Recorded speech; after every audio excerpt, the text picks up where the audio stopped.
Top 40 timeline trivia show. Actually, it's called something. What's it called again, Leah? It's called, well, I know we This call is ourselves something this else. is our this is the Halton Hills music history and trivia.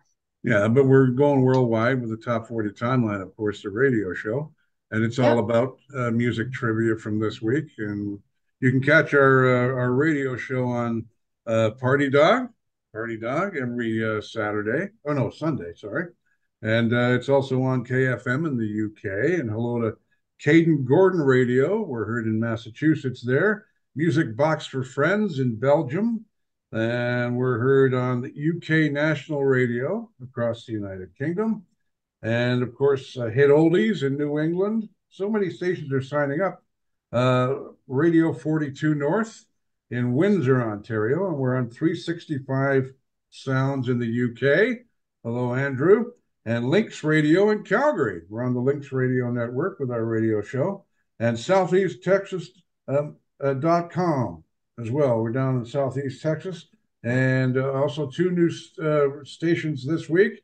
Radio London, oh, hey, in the UK, and Little Rockers Radio in California. So there. Now, it's a busy show, so we'll get on with it. And I'd like to welcome you, of course, Leah Lywood, of course.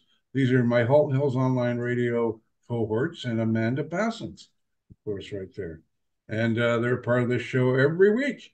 And Leah is the one that puts the stuff together. Mandy and I play with stuff and try and appease her, don't we? Really, basically. Oh, please. Oh, please. A few tidbits this week. The song Adam's Apple in Aerosmith's version of the Adam and Eve story from the Bible in Genesis 3. The first man and woman on earth lived in the lavish and perfect Garden of Eden, but were not allowed to eat from a particular tree, the tree of knowledge of good and evil. Satan, disguised as a serpent, convinced Eve that God was being unfair and the one bite wouldn't hurt. In fact, he told her God just wanted them kept in the dark. And if they ate the fruit, they wouldn't die, but they would be like God. And both Adam and Eve caved and um, tried some, of course. So we all know that, which never specified it was an apple. And sin officially entered the world, of course, and they were banished from the garden and condemned to a life tarnished by sin. And the lyrics add a dose of sexuality with the lusty temptation, saying that sex is something natural, as has been. And at one point, Steven Tyler wanted to name the album Love at First Bite after the line in this song, Lordy, it was Love at First Bite. And of course, the poignant track is a departure for Blink 182, a Oh, skate punk trio known for their goofy antics and love of toilet humor. The band's bass player, Mark Hoppus, wrote it when he was in a state of depression about being on tour and having no one to go home to. Tom DeJong, the guitarist, and Travis Barker, the drummer, always had girlfriends waiting back home, so they had something to look forward to at the end of the tour. But I didn't.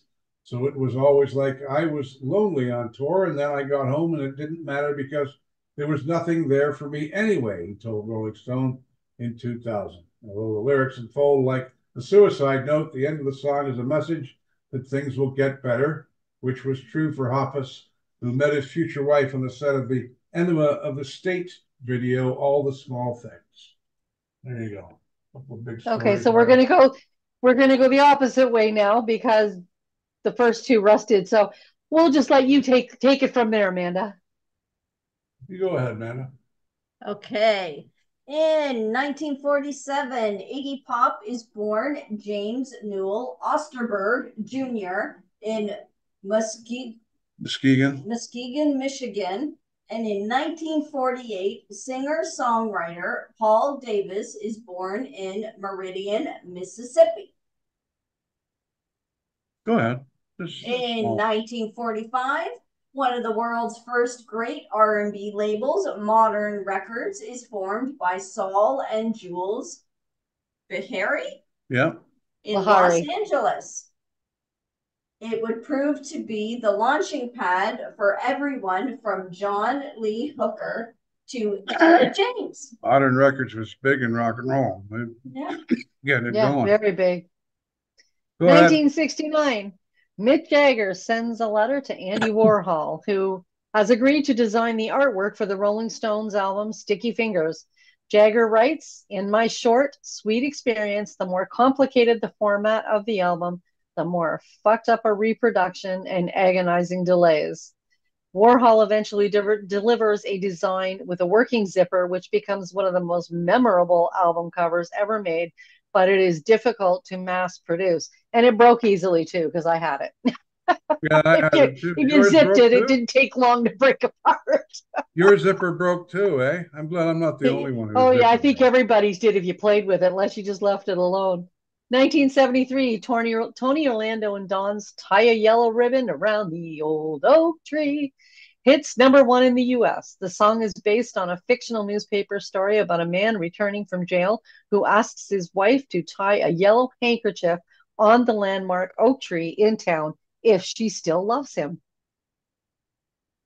In 1976, a night after George Harrison joins Monty Python during their performance of the Lumberjack song at a New York show, Harry Nilsson tries it. Well, Harrison blended in as a member of the chorus, dressed as a Mountie.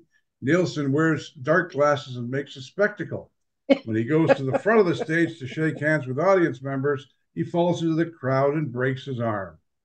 True George, fashion of Harry Nilsson. George Harrison actually was the one. The Life of Brian wasn't even going to be made, and George Harrison put the money up for it. And of course, Yep. it's a classic now. And Classic. if you look at the few photos that you ever see, you got to really look to see which one is him. Once you see him, you know who it is. But Oh yeah, he definitely. definitely blended in.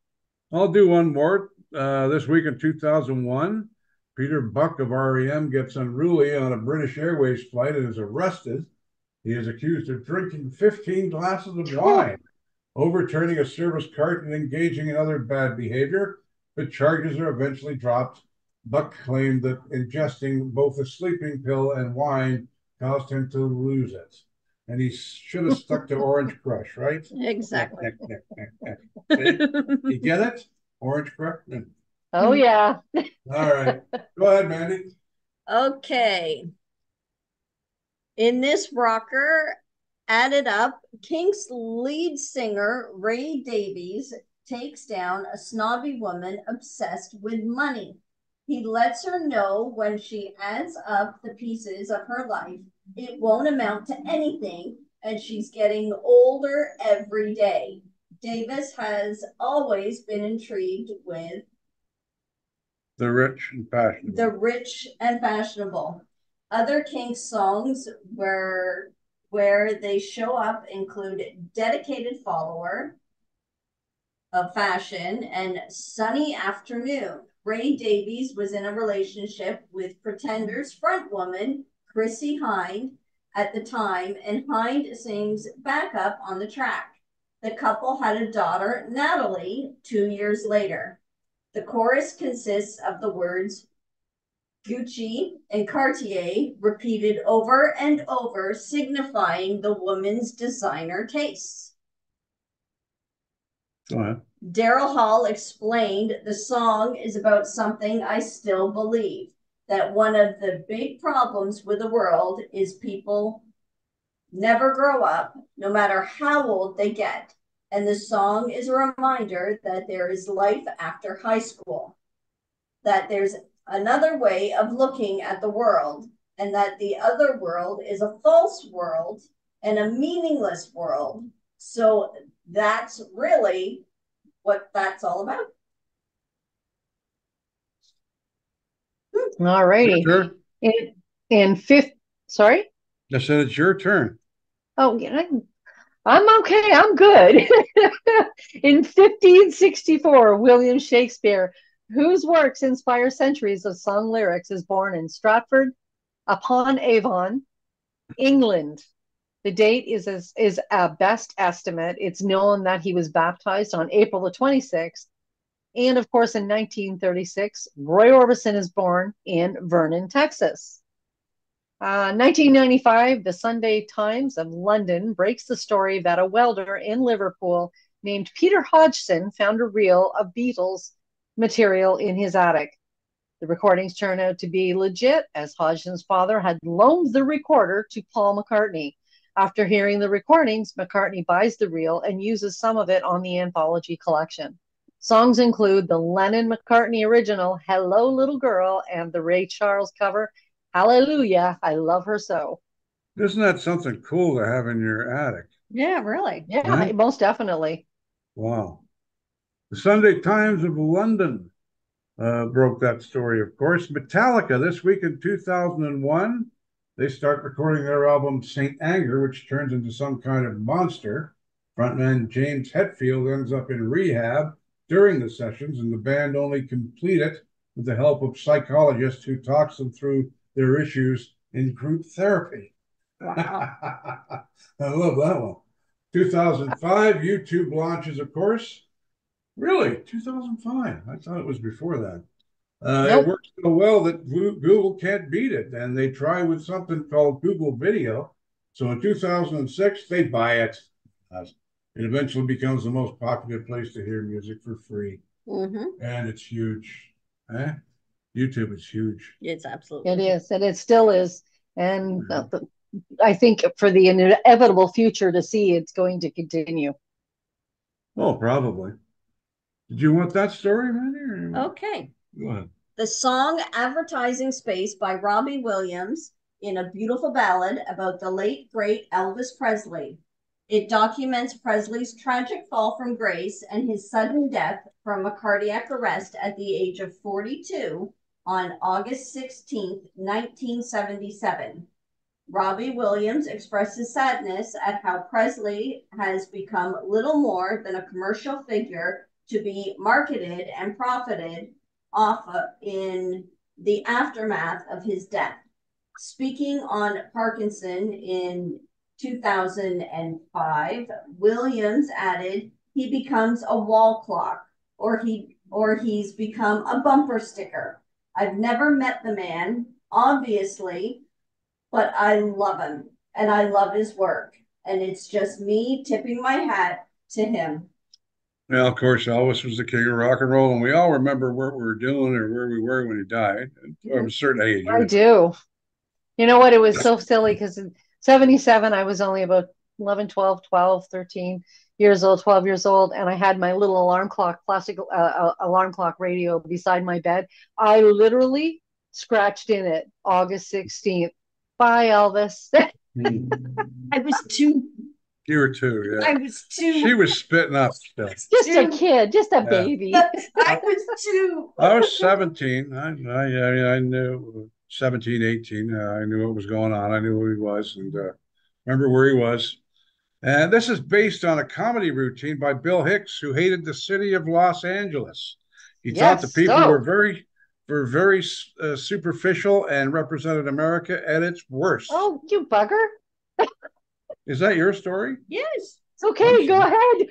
You're doing it all right tonight. I'm sorry. I didn't mean to do that. In his routine, It's okay, which is Big sampled, Daddy. I love you. No, no. In this routine, which is sampled, the song Hicks talks about California falling into the ocean and creating Arizona Bay, actually. And Hicks died of cancer in 1994. In 1997, Ryko Disc released an album of Hicks comedy titled Arizona Bay. Lead singer Maynard Keenan was a big fan of Hicks and drew inspiration from his comedy routines, which often contained lots of social commentary. The album artwork contains a painting of Hicks dressed like a doctor with the caption, "Another Dead Hero." Maynard spent 6 months writing the lyrics, though he does mention LA. He's not speaking specifically about the city. It's a conceptual song asking, what if everything was destroyed and we had to start all over again? LA, in this case, represents what's wrong with the world in Maynard's eyes, and he's trying to get the message across that we need something like the city falling into the ocean to happen before we can evolve as a race. AE, was it? Anima? Anima. That's just it's a anima. combination of words and is the female archetype hypnotized by philosopher psychologist Carl Jung, who exists within the male. Enema is the purification of one's rectum through flushing water. The combination would mean something along the lines of flushing out the superficial crap within us. There you go. You find some interesting stories there. I must admit. That's an interesting one. Go ahead. Go ahead, Mandy. Okay, born today in 1942, Barbara Streisand is born in Brooklyn, New York City. In 1947, Hubert and Kelly of the pop soul trio Hughes Corporation is born in Fairchild, Alabama. In 1948, bass player Steve York, who plays in Manfred Mann and Graham Bond Organization, is born in London. In 1968, Spin Doctors drummer Aaron Combs is born in Phoenix, Arizona. And in 1982, Kelly Clarkson is born in Fort Worth, Texas. In 2002, she becomes the first winner of American Idol. Darren Comas. Comas? Okay. Comas. Potato. 1961, Bob Dylan makes his professional recording debut when he plays harmonica on the Harry Belafonte recording of Midnight Special. Dylan makes $50 for the session. Wasn't raping in the millions then. 1968, the newly formed Apple Records, a label founded by the Beatles, takes a pass on signing the relatively unknown David Bowie, sending his manager a stock rejection letter. We don't feel he's what we're looking for at the moment. Imagine after, eh? When they thought about it, they all became quite good friends too. So, 2007, U.S. President George W. Bush is denied a luxury suite at the Imperial Hotel in Vienna when Mick Jagger is in town with the Rolling Stones on tour, and they book it first. And the song Aeroplane is based on a traditional blues song called Jesus is My Aeroplane and is on the Red Hot Chili Peppers' Greatest Hits DVD. They explain that is how they feel about music, and it takes them to a higher place. Towards the end of the video, there is a group of kids singing You're My Aeroplane, and those kids are from the kindergarten class of Clara, daughter of bass player Flea. Clara is the one towards the left singing the loudest. Some of the lyrics seem to be about hedonism and drug use, notably the refrain of I like pleasure spiked with pain. And the line, sitting in my kitchen, I'm turning into dust again, is most likely a reference to lead singer Anthony Kiedis' relapse, as the kitchen was where he would often do his drugs. Mandy? Okay. Many musicians chose to ignore internet postings, but Machine Head lead singer Robert Flynn decided to take action when he saw a post by a guy named William Grimm on the right-wing discussion forum, Iconoclast, claiming that late Pantera Damage Plane guitarist Daryl Dimebag Abbott was a talentless possessor of a guitar, and anyone mourning his death was a lower class of individual. Flynn penned this song as a retaliation and also posted this response. What would you know about love or values? What would you know about giving to the world? All that you know is teaching prejudice, and your heart is as black as the ignorant, filthy, and hideously ugly heavy metal fans you try to paint in your twisted, fictitious ramblings. It's because of people like you that there are Nathan Gales in this world, not the Dimebags and metal musicians who work to unite people through music. There you go. Inside stuff. Yep. Awesome Yeah, work. you got it. Absolutely. In 1917, jazz singer Ella Fitzgerald was born in Newport News, Virginia. In 1945, Stu Cook, bass guitarist for CCR, Creedence Clearwater Revival, is born in Oakland, California. And in 1950, Steve Ferrone, drummer for Tom Petty and the Heartbreakers, and he was also the drummer for the Average White Band, is born in Brighton, England.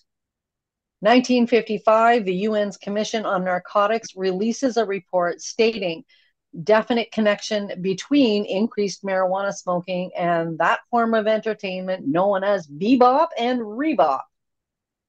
And one more, 1975, the streaking fad hits its peak as Rolling Stone reports that Yes and Greg Allman concerts have been interrupted by naked people running around the venues.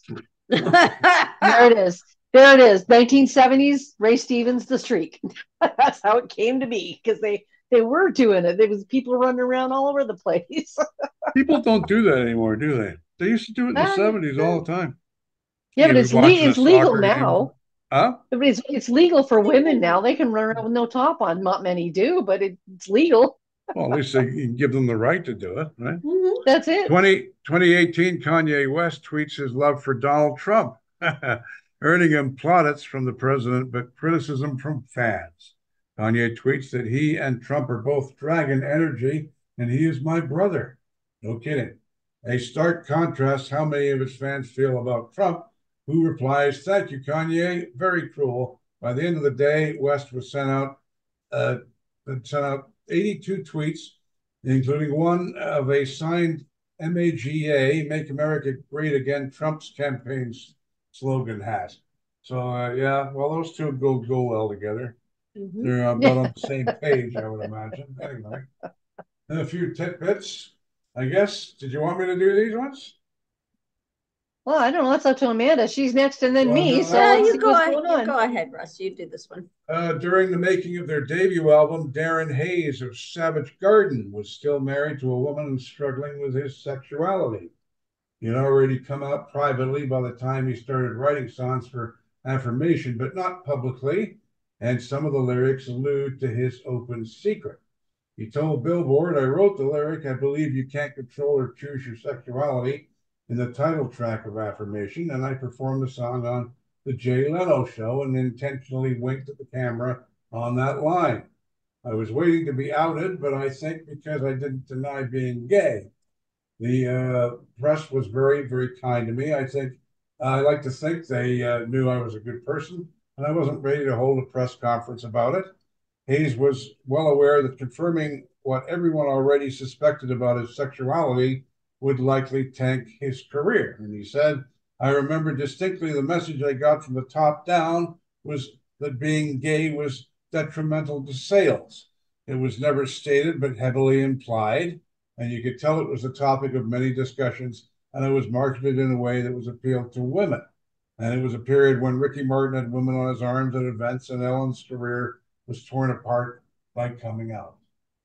So I guess that's true when you think about it, isn't it? Mm-hmm. Sadly, but back then, maybe it was. It's a little while ago, not so much now. Then, but thank God it's not like that anymore, or at least it's it shouldn't matter, right? Yep. Mandy, you want me to go with this one? You go ahead. Okay. The first single from the Canadian. What? You go ahead. Go ahead. Oh yeah, no, I know. I was reading. I thought you were stopping me for something. No. The first single from the Canadian punk rock band's fifth album, Afraid of Heights, by Billy Talent, captures the topic of fright throughout the whole record.